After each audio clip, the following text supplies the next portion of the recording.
තෙරුවන් සරණයි. අද පාඩම අපි පටන් ගන්නවා. අද අපි කතා කරනවා මෙන්න මේ upset කියන වචනය පාවිච්චි කරලා එදිනදා ජීවිතයේදී අදහස් ප්‍රකාශ කරන්නේ කොහොමද කියලා.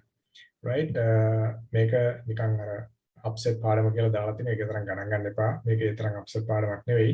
මේ වචනය පාවිච්චි කරලා එදිනදා ජීවිතයේදී අදහස් ප්‍රකාශ කරන්න පුළුවන් upset එකක් නැතිව. බලන්න මේක වාක්‍ය රටාවක් හැටියට ගත්තොත් මෙන්න මේ විදිහට පද පිළිවෙල එන්න ඕනේ. subject එක මුලින් පාවිච්චි කරනවා ඊට පස්සේ be verb එක ඊට පස්සේ upset කියන වචනය පාවිච්චි කරනවා අවශ්‍ය නම් වාක්‍යයට ඉතිරියක් එකතු කරන්න පුළුවන්. එතකොට මට ඔයාලා කියන්න මෙතන මේ be verb කිව්වන් පස්සේ වර්තමාන කාලේ මොන වගේද අපිට පාවිච්චි කරන්න පුළුවන් be ක්‍රියාපද හැටියට am is පාවිච්චි කරන්න පුළුවන් right ඒක අපි අතීතයට ගියන් පස්සේ was were හැටියට පාවිච්චි කරන්න පුළුවන් අනාගතයට ආවන් පස්සේ will be shall be වගේ දේවල් හැටියට ඊට පස්සේ perfect tenses වලදී has been ඒක වෙනස් කරගන්නවා අපි මේව කතා කරලා තියෙනවා be ක්‍රියාපද ගැන කතා කරනකොට he is upset ඔහු upset කියලා කියනවා එතකොට මෙතන මේ upset කියන එක පාවිච්චි කරලා තියෙන්නේ මොකක්ද මේ abbreviation එකෙන් අදහස් කරන්නේ මොකද්ද adjective එක adjective එකක් හැටියට පාවිච්චිලා තියෙන්නේ ඒක අපිට හරියටම තේරුම් ගන්න පුළුවන් මෙතන මේ be ක්‍රියාපදයක් සමග පාවිච්චිලා තියෙන්නේ right අත් කියන්නේ he is sad ඔහු sad he is happy right ඔහු සතුටින් he is nice ඒ වගේ adjective එකකට මේ upset කියන එක පාවිච්චි කරලා තියෙනවා. ඒතකොට මට කියන්න මේ වාක්‍යයේ මේ rest එකක් තියනවද? වාක්‍ය ඉතිරියක් තියනවද? මේක වාක්‍ය ඉතිරියක් ඇත්තේ නැහැ. they are upset. ඒ කට්ටිය upset එකේ ඉන්නේ right එයාලා upset. එතකොට they කියන එක බහුවචන නිසා are කියන එක පාවිච්චි කරලා තියෙනවා. he කියන එක ඒකවචන නිසා is කියන එක පාවිච්චි කරලා තියෙනවා. සහ මේ දෙකම වර්තමාන කාලයි. ඒ වගේම තවත් එකක් තමයි she is very upset. ඇය හරිම upset කියලා කියනවා. right එතකොට she කියන එක ඒක වචනයි වාක්‍ය වර්තමාන කාලයි අපිට ඒක පොඩ්ඩක් through කිරීම සඳහා upset එක through කිරීම සඳහා very කියන එක පාවිච්චි කරලා තියෙනවා. ඒ විදිහට අපිට වෙනස් කරගන්න පුළුවන් මේක. I am upset about him. මේකේ අර්ථය ගත්තොත් එම මම ඔහු ගැන upset එකේ. right එතකොට මේ about වගේ පද මෙතනට පාවිච්චි කරන්න පුළුවන්. ඊළඟට about කියන එක දාලා මෙතෙන් අපිට මේ වගේ නාම පදයක් දාන්න පුළුවන්. I am really upset. මේ very upset වගේම තමයි really upset කියන එක. ඒ වගේම අර්ථයක් එන්නේ. ඊළඟට he is a little bit upset. එයා ටිකක් upset. A little bit කියලා කියන්නේ ටිකක් පොඩ්ඩක්. අන්න ඒ වගේ අදහසක් එන්නේ. ඔහු ටිකක් upset කියලා කියනවා. දැන් මේ රටාව වටහා ගත්තා නම් මේක පැටර්න් එකක් හැටියට වටහා ගත්තා නම් මෙන්න මේක ඉංග්‍රීසියට හරවන්න. මම upset. නැත්නම් මම upset එකේ ඉන්නේ. කොහොමද කියන්නේ? I am upset.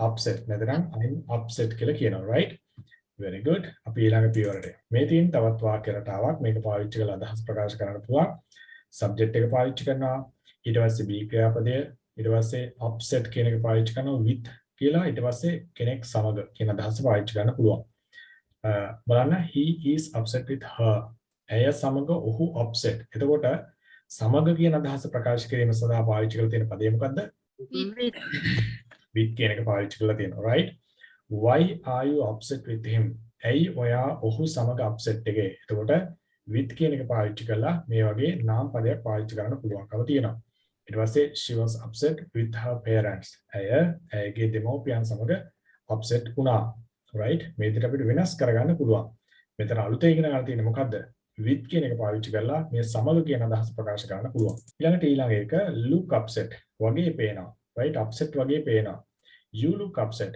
ඔය upset වගේ පේනවා what's the matter කියලා කියන්නේ මොකද්ද කාරණේ මොකද්ද upset එක මොකද්ද ප්‍රශ්නේ මොකද්ද කාරණේ right you look upset ඔයා upset වගේ පේනවා he looks upset ඔහු upset වගේ පේනවා ඊළඟට he looked upset ඔහු upset වගේ පේනුණා the boy and the girl both looked upset කොල්ලයි කෙල්ලයි දෙන්නම upset වගේ පේනුණා right පිරිමි ළමයා සහ ගෑනු ළමයා කියන දෙන්නම upset වගේ පේනුණා එතකොට ඔයාලා මට උගන්වන්න ඔයාලා මට කියන්න මෙන්න මේකේ වෙනස මොකක්ද කියලා. එක සහ දෙක කියන වාක්‍ය දෙකේ වෙනස මොකක්ද?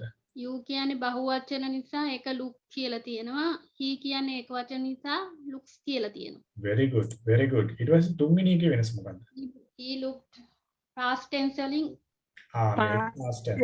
past tense. එතකොට මෙතන he කියන එක ඒකවචනයිනේ. he කියන එක නැතිව they වගේ බහුවචන එකක් තිබ්බනම් මේක වෙනසක් එනවද නැද්ද? looked කියන එක past form එකේ වෙනසක් වෙන්නේ නැහැ. මේ වර්තමාන කාලයේදී look කියන එක බහුවචන I we you they වගේ බහුවචන students වගේ ඒවත් එක්ක මේ look කියන එක පාවිච්චි කරනවා he she it Nimal Kamal ඔය වගේ ඒක වචනයත් එක්ක අපි looks ක්‍රියාපදයේ s එකක් දාලා පාවිච්චි කරනවා. එතකොට මේ upset කියන එක මෙතන පාවිච්චි වෙලා තියෙනවා. එතකොට මේක මෙතන පාවිච්චි කරලා තියෙන මොකක් හැටියටද? verb එකක් හැටියටද? noun එකක් හැටියටද? adjective එකක් හැටියටද? මොකක් හැටියටද? adjectives adjective එකක් හැටියට ගන්න පුළුවන්. right? Look sad, right? sad වගේ පේනවා, right?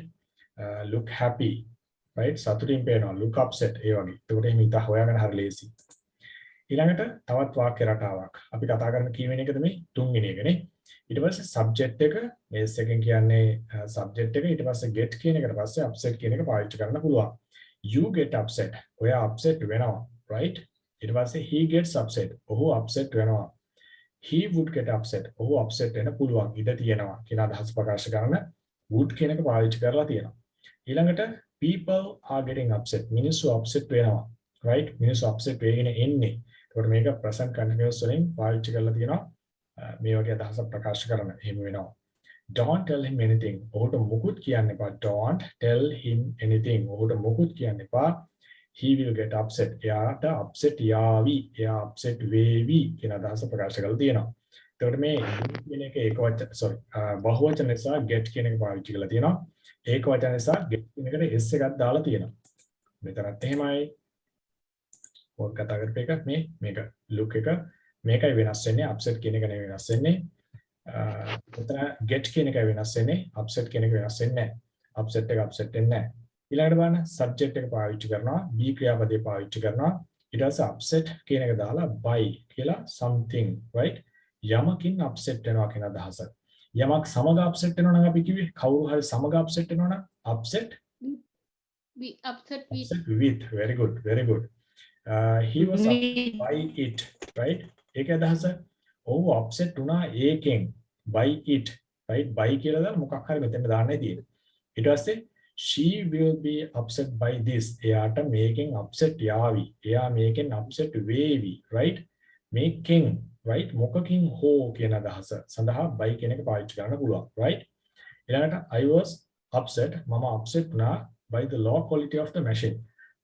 machine එකේ ගුණාත්මක භාවයේ අඩු බව නිසා මම upset වුණා. එතකොට මේ මෙන්න මේකෙන් තමයි මේකෙන් upset වෙනවා කියන අදහස සඳහා පාවිච්චි කරලා තියෙනවා by කියන එක. එතකොට මේ it කියන එක this කියන එක වගේම තමයි මෙන්න මේකත් මේ ඊතරම් දිග වුණා කියලා ගණන් ගන්න එපා.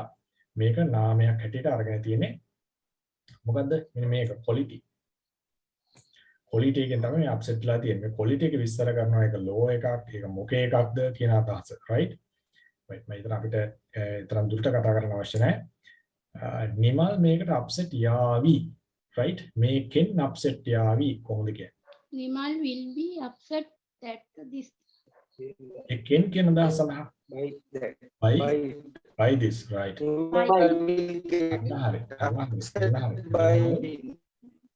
Nimal will be upset by this. මේකට අපිට get කියන එක පාවිච්චි කරත් නිමල්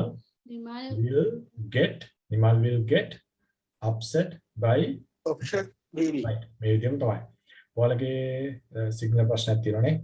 කමක් නැහැ. අද කරන්ට් එකක් නැහැනේ. දෙකක් තියෙනවා.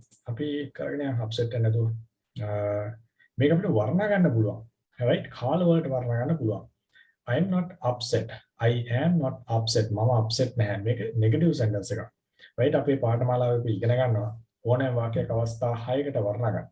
යථාර්ථයේ වාක්‍ය, යථාර්ථයේ වාක්‍ය, යථාර්ථයේ ප්‍රශ්න, යථාර්ථයේ ප්‍රශ්න, ප්‍රශ්නවාචී පද සමග යථාර්ථයේ ප්‍රශ්න, ප්‍රශ්නවාචී පද සමග යථාර්ථයේ ප්‍රශ්න ආදී වශයෙන්. එතකොට මේක නෙගටිව් සෙන්ටෙන්ස් එකක්. I am not upset. be ක්‍රියාපදයට not එක පාවිච්චි කරලා තියෙනවා. මේ විදිහට අපිට අවස්ථා කිහිපයකට වර්ණ ගන්නත් පුළුවන්. He is not upset. am එකට not එකතු කරනවා, is එකට not එකතු කරනවා. ඒ වගේ වෙනස් කරන්න පුළුවන්. ඊට පස්සේ මේ be ක්‍රියාපද ඉස්සරහට අරගෙන ප්‍රශ්න හදන්න පුළුවන්. Are you upset? ඔය upset එකේද?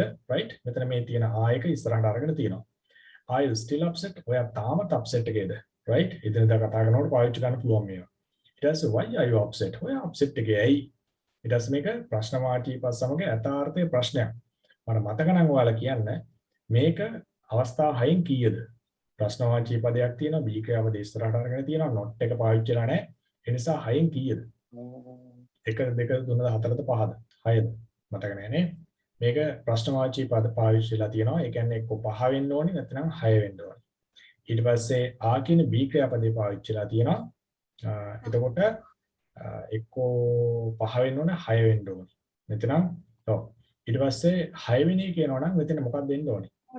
not not කියන එක එන්න ඕනේ. එතකොට මෙතන not කියන එක පාවිච්චිලා නැහැ. right? ඒ නිසා අපිට ගන්න පුළුවන් මේක 5 කියලා. ප්‍රශ්නවාචී පදසමග යථාර්ථයේ ප්‍රශ්නයක්. ඊළඟට why are you so upset today? ඇයි ඔයාද ගොඩක් upset එකේ? එතකොට මේ වගේ අපිට වාක්‍යෙට ඉදිරියක් එකතු කරන්න පුළුවන්. කාලවාචී පද නැතිනම් කොටස්. so upset ගොඩක් upset එකේ. right? මේක through කරන මේ වගේ පාවිච්චි කරන්න පුළුවන්. ඇයි ඌ upset එකේ ඉන්නේ? ඌ කියලා කියන්නේ ඔහු කියන අදහස. එතනට කතා කරනකොට මේක පාවිච්චි කරනකොට කොහොමද මේක ඉන්නේ? Why are they upset? ඌ කියලා කියන්නේ ඒක වචනයි. ඔහු he. why ඇයි ඔහු upset එකේ ඉන්නේ? Why is Why he is he upset? අන්න හරි. Why is he upset? Why is he upset? Right? ඇයි upset එකේ ඉන්නේ? කොහොමද? Why Why is is she she- upset? Why is she upset? ඊට පස්සේ right ඔය විදිහට තමයි ඔක්කොම හදන්නේ. ඊළඟට මේ වගේ එතකොට මොකද කරන්න පුළුවන්? වාක්‍ය වර්ණනා ගන්න පුළුවන්. අපිට වෙනස් කරගන්න පුළුවන් මේකත් එක්ක. upset එකත් එක්ක. ඊට පස්සේ මේ අපිට tenses කාල වලට වර්ණනා ගන්න පුළුවන්. patterns වාක්‍ය රටාවට වෙනස් කරන්නත් පුළුවන්. right? මේ වගේ forms වලට වෙනස් කරන්න පුළුවන්. මේ වගේ වෙනස් කරන්නත් පුළුවන්. I was upset මේක simple past tense එකක්. He was upset ඒකත් past tense එකක්. They were upset past tense එකක්. බහුවචන නිසා were කියන එක පාවිච්චි කරලා තියෙනවා. They will be upset එයාලා upset යාවි upset වේවි. මේක මොන කාලයකද පුතා? future will be future tense එකක්. future tense එකක්. සරල අනාගත කාලයේ වාක්‍යයක්. Your dad is gonna be upset. So upset. ඔයාගේ තාත්තා ටිකක් upset යාවි. මේක වාක්‍ය රටාව. ඔව් අනාගත අදහස ප්‍රකාශ කරන්න පාවිච්චි කරලා තියෙන්නේ. is කියන බී ක්‍රියාපදයට එක going to කියන එක කෙටි කරලා තියෙනවා. gonna. නිමල් upset වුණා. සරල අතීතයේ වාක්‍යයක්. මේක ඉංග්‍රීසියට පරිවර්තනය කරන්න බලන්න. Nimal was upset. Nimal was upset. very good. ඊළඟට මේවා අපිට imperatives වල පාවිච්චි කරන්න පුළුවන්. බලන්න විධාන අනකිරීම ඉල්ලීම් වගේ දේවල් උපදෙස් දීම් සඳහා පාවිච්චි කරන වාක්‍ය රටා. ඒ වගේත් මේක පාවිච්චි කරන්න පුළුවන්. Don't be upset. තේරුම කියන්න දන්නේ කෙනෙක්? upset වෙන්න එපා Upset වෙන්න එපා. Don't be upset, right? ඊට පස්සේ please don't be upset. මේක යත්තේ කරුණාකරලා upset වෙන්න එපා. කරුණාකරලා, right? ටිකක් මේකේ polite ගතියක් තියෙනවා. Don't get upset. මේක be එක සමග වගේ get එක පාවිච්චි කරන්නත් පුළුවන්. Don't get upset. upset වෙන්න එපා, right? මේ අදහසම තමයි. ඒ කියන්නේ මේක අපිට වෙනස් කරන්න පුළුවන් මේ විදිහට. එතනදා පාවිච්චි කරන දේවල් නේ. ඊළඟට මේක තවත් pattern එකක්. මෙතන upset කෙනෙක් පාවිච්චි කරලා something නැත්නම් someone කවුරු හරි upset කරනවා, මොකක් හරි upset කරනවා, අවුල් කරනවා. ඒ වගේ අදහසට පාවිච්චි කරන්න පුළුවන්. Don't upset the table. table එක upset කරන්න එපා. table එක අවුල් කරන්න එපා. right? විනාශ කරන්න එපා. එතකොට මේ upset කියන එක පාවිච්චි කරලා තියෙන්නේ මොකක් හැටියටද පුතා මෙතන? අවුල් කරන්න ඒකින අවුල් කරනවා upset කරනවා verb එකක්. අපිට verb එකක්. මේ තියෙන්නේ verb එකකට පාවිච්චි කරලා තියෙන්නේ. ඒ කියන්නේ upset කරනවා, right? කවුරු හරි upset කරනවා, මොකක් හරි upset කරනවා, right? meeting එක upset කරනවා, right? ඊට පස්සේ conference එක upset කරනවා. ඊට පස්සේ trip එක upset කරනවා, right? ඒ වගේ table එක upset කරනවා. ඔය වගේ. ඊට පස්සේ this will upset your stomach. ඔයාගේ බඩ upset වෙයි මේකෙන්, right? එතකොට මේ this කියන එක තමයි subject එක හැටියට නේද පාවිච්චි කරලා තියෙන්නේ. මේක active voice වල කාල 12න් අංක 3 simple future tense වාක්‍යයක් හැටියට පාවිච්චිලා තියෙන්නේ. will එක සමග ක්‍රියා මූලයේ පාවිච්චිලා තියෙනවා. right? එතකොට මේ ක්‍රියාපදයක් හැටියට මේක පාවිච්චි කරලා තියෙන්නේ. මේක base form එක. ඊළඟට don't tell them. ඒ කට්ටියට කියන්න එපා. they may upset your plans. ඒ කට්ටිය ඔයාගේ සැලසුම් upset කරાવી. එතකොට upset කියලා කියන්නේ මෙතන මොකක් හරි ඔයාගේ සැලසුම් upset කරනවා. right? වෙනව නෙවෙයි කරනවා. ඊළඟට you are gonna upset them. ඔයා මේ එයාලව upset කරන්න යන්නේ, right? ඔයාලා එයාලව අවුල් කරන්න යන්නේ, right? You are going to upset them, right? ඒ වගේ. party upset කරන්න එපා. කොහොමද ඉංග්‍රීසියෙන් කියන්නේ? Don't upset the party. Don't upset the party, right? ඒවා කියන්න පුළුවන් නිකන් එදිනදා පාවිච්චි කරනකොට මම හිතන මේක පැහැදිලි කියලා. right? ඔයාලට පොඩි අභ්‍යාසයක් දෙන්න. කියන්න බලන්න ඔයා මා එක්ක අප්සෙට් එකේද ඉන්නේ? ඔයා මාත් එක්ක අප්සෙට්ද? Are you upset with me? Are you upset with Are me? you upset with me? සමග කියන එකට with කෙනෙක් පාවිච්චි කරන්න පුළුවන්. Are you upset with me? ළඟට ඇයව upset කරන්න එපා. verb එකක් හැටියට පාවිච්චි කරනවා. upset කරන්න එපා. don't get upset her. Don't How upset many her. passive voice වලින් කියන්න පුළුවන් නේද? imperatives වල don't upset her. don't upset her. ඇයව upset කරන්න එපා. මේක ප්‍රකාශ කරන වෙනත් ක්‍රම තියෙනවා. අපි අද ඉගෙන ගත්තේ මේවනේ. එයාලා upset කියලා පේනවා. ඒ වගේ පේනවා. කොහොමද කියන්නේ? They look එකත් එක්ක looks upset. They Get look They upset. look they get look upset. upset. They look upset. look upset, right? ඊට පස්සේ upset වෙන්න එපා. be එක Don't දාලා be upset. Don't don't be get upset. upset වෙන්න එපා. get එක දාලා කියන්න.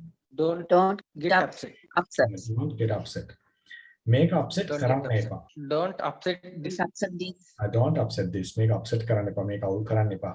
මම upset නැහැ. I am not upset. I'm Not not upset. upset. I'm not upset. Nimal යමක් ගැන upset එකේ ඉන්නේ. Nimal is Yeah. ගැන. upset about something. අන්න හරි. Nimal is Nimal Upset about upset about something. නේද? මොකක් හරි upset එකේ ඉන්නේ.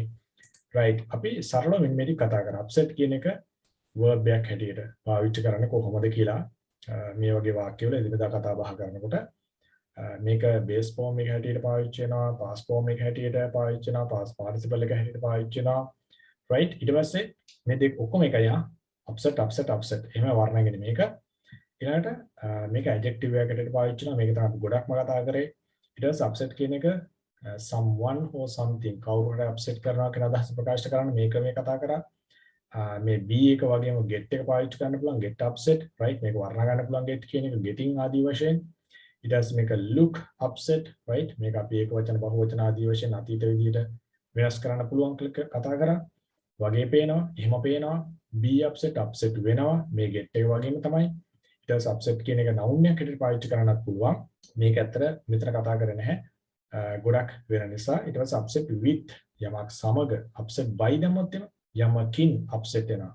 about දැම්මොත් යමක් ගැන කියන අදහස එනවා. අපි මේ ටික සරලව කතා කරා. මෙතන ඔයාලට ආවරණය කරන්නේ නැත්තේ මෙන්න මේක පමණයි. ඒක මහා ලොකු දෙයක් නෙවෙයි. මොකද්ද upset එක? right? ඒ වගේ බලන්න keep smiling. මේක අර දෙක ගත්තොත් දිගටම සිනහසෙන්න. and one day සහ යම් දවසක life will get tired of. ජීවිතය මහන්සි වේවි, එපා වේවි, ඇති වේවි, ජීවිතයට ඇති වේවි, upsetting you. ඔයාව upset කරලා. ජීවිතේ හැමදාම ඔයාව upset කරනවා නම් ජීවිතේ කරදරම නම් හැමදාම එන්නේ, right? ඔයාලට හිනාවක් එන්න දෙන්නෙම නැතිනම්, right? ජීවිතය එහෙම පාරක් කියලා හිතනවනේ. ඒ වුණත් බස් ජීවිතේ හානි කරගන්න ඔයාගේ දේවල් සිද්ධ වෙනවනේ. කල්පනා කරනවා ඇයි මටම වෙන්නේ? ඔය විදිහට කතා කරනවා, right? Why me? ඇයි මටම වෙන්නේ? ඒ වගේ කල්පනා කරනවා. එතකොට කරන්න තියෙන හොඳම දේ තමයි පිළිතුර තමයි අපිට හොයාගන්න පුළුවන් ඒකට නිතරම hina වෙලා ඉන්න, right? නිතරම hina වෙනවා කියලා කියන්නේ හිත යටින් දුක් වෙනව නෙවෙයි. ඒව එහෙම තමයි, right? This is life. ඒව එහෙම තමයි කියලා කල්පනා කරලා ඒව පැත්තකින් තියලා ධනාත්මක පැත්ත දැකලා ජීවත් වෙන්න පුළුවන් නම් එතකොට ජීවිතේ ඔයාලට නරකට සලකන එක, ට්‍රීට් කරන එක, right? පැත්තකට දාලා ඔයත් එක්ක hina වෙන්න ගන්නවා, right? ඒ කියන්නේ දිගටම hina වෙන්න කවදා හරි දවසක ඔයාට දුක් දීලා ජීවිතේටම ඇති වේවි. ජීවිතේ ඔබ සමග සිනාසෙන්න පටන් ගන්න ඊ වගේ දහසක් එන්නේ. එතකොට මම හිතන පාඩම පැහැදිලි කියලා. ගැටලු තියනවද? අපහැදිලි දැන්? පැහැදිලි අපේ අන්තරයි. පැහැදිලි නේ? right ගැටලු තියනවා නම් ඒවල තියන private message එකක් හැටියට ඔබලන් ඉස්සර ගන්න. බොහොම පිං දැනුමින් පිළි අනාගතය ප්‍රාර්ථනා කරනවා. තෙරුවන් සරණයි. Everyone sana hamdulillah. සර්ණයි අපේ අන්තරයි.